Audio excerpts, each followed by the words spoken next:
हाँ तो बच्चों, आज हम आपको न्यायिक पुनरावलोकन के बारे में बताएंगे। न्यायिक पुनरावलोकन क्या है? जैसे सभी जानते हो कि सरकार के 3 अंग होते हैं। एक व्यवस्थापिका जो कानून का निर्माण करती है, एक कार्यपालिका जो कानून को लागू करती है, एक न्यायपालिका जो न्यायिक कार्य करती है। तो न्यायिक पुनरावलोकन की जो उत्पत्ति है वह अमेरिका के राजनीतिक व्यवस्था से होती है। अमेरिका के संविधान से इसका जन्म होता है। यहाँ इस धरती के ऊपर जितने भी देश हैं उनमें सबसे पहला जो लिखा गया संविधान था वो संयुक्त राज्य अमेरिका का।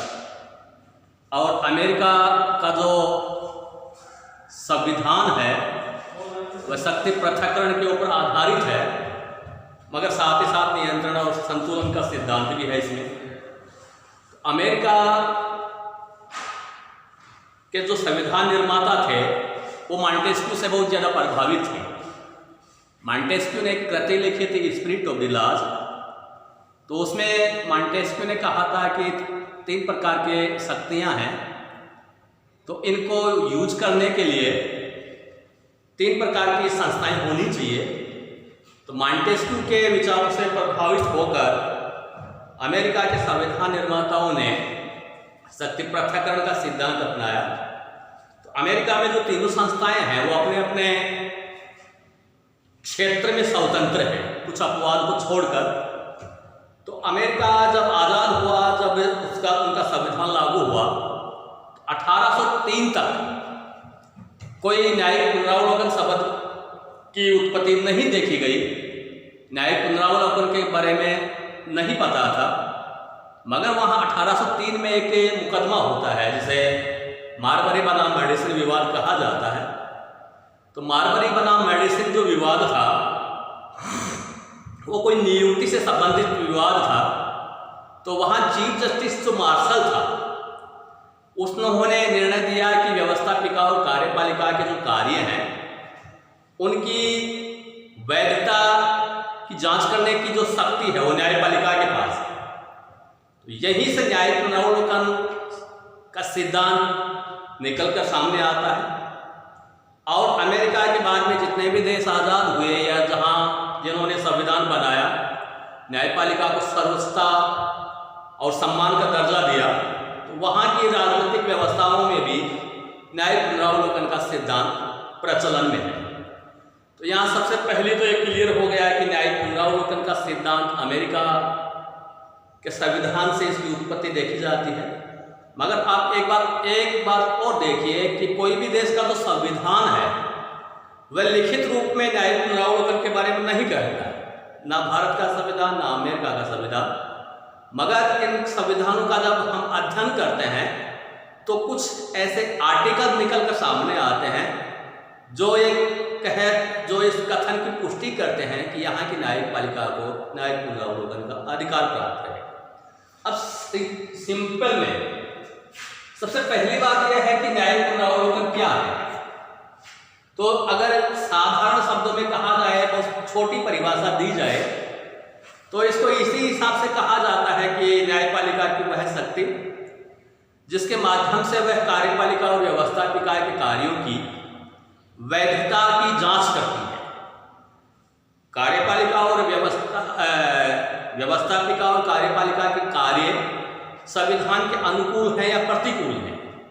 अगर प्रतिकूल है तो उसे वो गैरकानूनी घोषित कर सकती है, यही न्यायिक पुनरावलोकन। मगर अगर न्यायिक पुनरावलोकन के सिद्धांत की अगर ज़्यादा अच्छी व्याख्या की जाए तो उसको किसी 3-4 हिसाब से देखा जा सकता है। जैसे बड़ी परिभाषा इस प्रकार से दी जा सकती है कि न्यायिक पुनरावलोकन का मतलब न्यायपालिका द्वारा अपने अधिकार क्षेत्र में लागू होने वाले, व्यवस्थापिका के द्वारा निर्मित सभी प्रकार के नियम, अधिनियम, यहाँ तक कि कोई उपनियम, और कार्यपालिका के द्वारा जारी किया गया कोई अध्यादेश अगर संविधान के किसी भाग का, उपबंध का या अनुच्छेद का उल्लंघन करती है तो न्यायपालिका उसे गैर कानूनी घोषित तो न्यायिक पुनरावलोकन की बहुत अच्छी परिभाषा यही है, दोबारा सुन लीजिए। न्यायिक पुनरावलोकन का मतलब अपने अधिकार क्षेत्र में लागू होने वाले व्यवस्थापिका के द्वारा निर्मित नियम, अधिनियम, उपनियम, कार्यपालिका के द्वारा जारी किया गया कोई अध्यादेश अगर संविधान के किसी भाग का, अनुच्छेद का, उपबंध का उल्लंघन करता है तो न्यायपालिका उसे गैर कानूनी घोषित कर सकती है। यही न्यायिक पुनरावलोकन।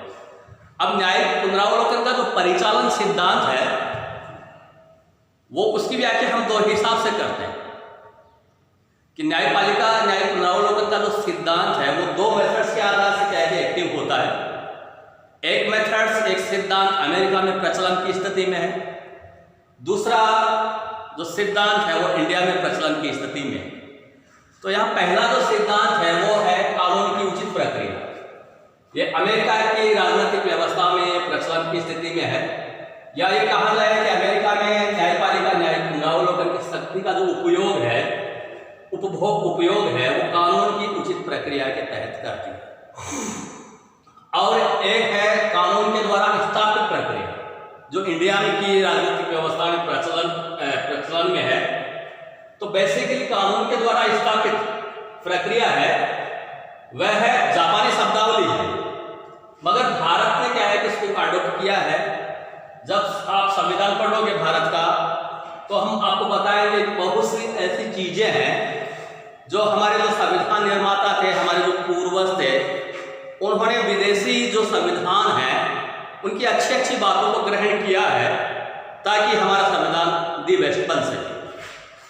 तो यहाँ जो कानून के द्वारा स्थापित प्रक्रिया इंडिया में प्रचलन की स्थिति में है, कानून की उचित प्रक्रिया आपके अमेरिका में प्रचलन में है। तो अभी कानून की उचित जो प्रक्रिया है वह अमेरिका में प्रचलन की स्थिति में है, और सभी जानते हैं कि इस दुनिया में जितने भी संविधान हैं उनमें सबसे छोटा संविधान अमेरिका का। कोई भी पढ़ा लिखा आदमी उसको मैक्सिमम 30 मिनट 35 मिनट में पढ़ सकता है। इसके विपरीत इस दुनिया में सबसे बड़ा जो संविधान है वह इंडिया का संविधान है, और सबसे छोटा संविधान अमेरिका का, सबसे बड़ा संविधान इंडिया। तो आप ये मान के चलिए कि जहां संविधान छोटा रहेगा या अधिकांश विषयों के ऊपर मौन रहेगा तो वहां विवाद ज्यादा उत्पन्न होंगे। विवाद ज्यादा उत्पन्न होंगे तो विवादों का समाधान करने के लिए न्यायपालिका की भूमिका बढ़ जाएगी। इसलिए जहां विवाद ज्यादा होते हैं वहां क्या है कि न्यायपालिका की भूमिका काफी बढ़ जाती है। तो राजनीतिक जो व्यवस्था है उसमें विवाद कई प्रकार के होते हैं। विवाद व्यक्ति और व्यक्ति के बीच में हो सकते हैं, विवाद व्यक्ति बनाम राज्य हो सकते हैं, विवाद व्यक्ति बनाम केंद्र हो सकता है, विवाद राज्य बनाम राज्य हो सकते हैं, विवाद राज्य बनाम व्यक्ति हो सकता है, विवाद राज्य बनाम केंद्र हो सकता है। चूंकि अमेरिका का संविधान छोटा है, अधिकांश विषयों के ऊपर मौन रहता है, तो इस संदर्भ में न्यायपालिका की जिम्मे आ जाता है कि वह कानून की व्याख्या करे कि क्या सही है या क्या गलत है। तो जब अमेरिका की न्यायपालिका के पास इस प्रकार के केसेस जाते हैं तो न्यायपालिका उनकी कई एंगल से जांच कर सकती है। वह यह भी देख सकती है कि क्या ये कानून आधुनिक युवा पीढ़ी के मूल्य के अनुरूप है या नहीं, क्या ये जो कानून बनाया है, जो लागू किया गया है, क्या फिलाडेल्फिया सभा की भावना के अनुरूप है या नहीं है। यहां तक कि वो न्यायपालिका उसको रेलेवेंसी के हिसाब से भी देख सकती है। रेलेवेंसी का मतलब यह है कि वह उसकी प्रासंगिकता के संदर्भ में भी देख सकती है। तो यहां अमेरिका में न्यायपालिका न्यायिक शक्तियों का बहुत ज्यादा यूज करती है, और न्यायिक पुनरावलोकन नाम का जो विपन है उसका अमेरिका की न्यायपालिका ने कई बार उसका यूज किया है। लगभग अमेरिका में 100-125 के आसपास इस प्रकार के केसेज होंगे जिसमें न्यायपालिका ने न्यायिक पुनरावलोकन की शक्ति का यूज करके व्यवस्थापिका द्वारा निर्मित, कार्यपालिका द्वारा लागू किए गए जो कानून हैं, जो कार्य थे, जो उनके नियम थे, उनको क्या है कि गैर कानूनी घोषित किया। तो अमेरिका में न्यायपालिका की सर्वोच्चता के सिद्धांत को अपनाया गया है, वहां न्यायपालिका सर्वोच्च है। इसके विपरीत जब भारत का आजाद हो रहा था, हमें आजादी मिली, तो हमारे संविधान निर्माताओं ने बीच का मार्ग अपनाया। यहाँ न्यायपालिका भी सर्वोच्च है और संसद भी सर्वोच्च है। तो इन दोनों के न्यायपालिका की सर्वोच्चता और संसद की सर्वोच्चता के बीच का मार्ग अपनाया। जैसे अमेरिका का अध्ययन हम कर रहे हैं, तो अमेरिका में न्यायपालिका की सर्वोच्चता का सिद्धांत अपनाया गया है। हम इंग्लैंड की राजनीतिक व्यवस्था का अध्ययन करेंगे तो वहां संसद की सर्वोच्चता का सिद्धांत अपनाया गया है। मगर जब हम भारत की राजनीतिक व्यवस्था का अध्ययन करेंगे तो निश्चित रूप से हमने क्या है कि दोनों में सामंजस्य स्थापित किया। भारत का संविधान अतिवादी विचारों से क्या है कि दूर है। कई मामलों में यह व्यावहारिकता के ऊपर या मध्यम मार्ग के ऊपर जोर देता है।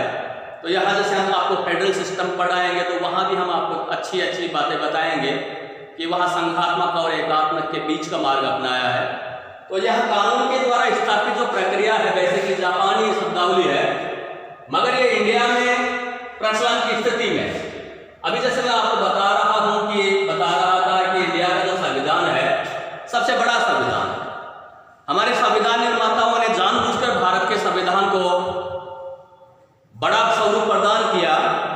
भारत जब आजाद हुआ बहुत सारी समस्याएं थी। साक्षरता की दर 10-12% के आसपास थी। सामंतवाद भी क्या है कि चुनौती दे रहा था और भी कई व्यावहारिक समस्याएं थी। तो उनका समाधान करने के लिए हमारे पूर्वजों ने जानबूझकर क्या है एक बड़ा संविधान बनाया, जो इतना अच्छा संविधान है कि आज बहुत से ऐसे देश हैं जिनमें क्या है कि कई संविधान बने हैं, मगर इंडिया का संविधान एक प्रगतिशील संविधान है। समय के साथ जहां कहीं रुकावट आती है तो हमारी जो पार्लियामेंट है उसमें अमेंडमेंट कर देती है। तो संविधान विश्व के जो अच्छे संविधान हैं उनमें भारत का संविधान भी शामिल है। तो यहाँ कानून के द्वारा स्थापित प्रक्रिया, तो इसमें जब न्यायपालिका के पास विवाद आते हैं, मुद्दे जाते हैं, तो हमारी न्यायपालिका अमेरिका की न्यायपालिका की तरह सर्वोच्च नहीं है। यहाँ उपलब्ध संविधान के आधार से ही क्या है कि फैसला उनको सुनाना पड़ता है। यहाँ का मतलब यह है कि उनको केवल और केवल संविधान की शाब्दिक व्याख्या करनी पड़ती है। वह अपने हिसाब से फैसला नहीं दे सकते, वह इसके रेलेवेंसी के हिसाब से फैसला नहीं दे सकते, वह मनचाही संविधान की व्याख्या नहीं कर सकते। इसलिए न्यायिक पुनरावलोकन का जो सिद्धांत है उसका परिचालन सिद्धांत है वो 2 हिसाब से लिया जाता है। एक कानून की उचित प्रक्रिया जो अमेरिका में प्रचलन की स्थिति में है, एक कानून के द्वारा स्थापित प्रक्रिया जो इंडिया में प्रचलन की स्थिति में है, वैसे कि जापानी शब्दावली। धन्यवाद।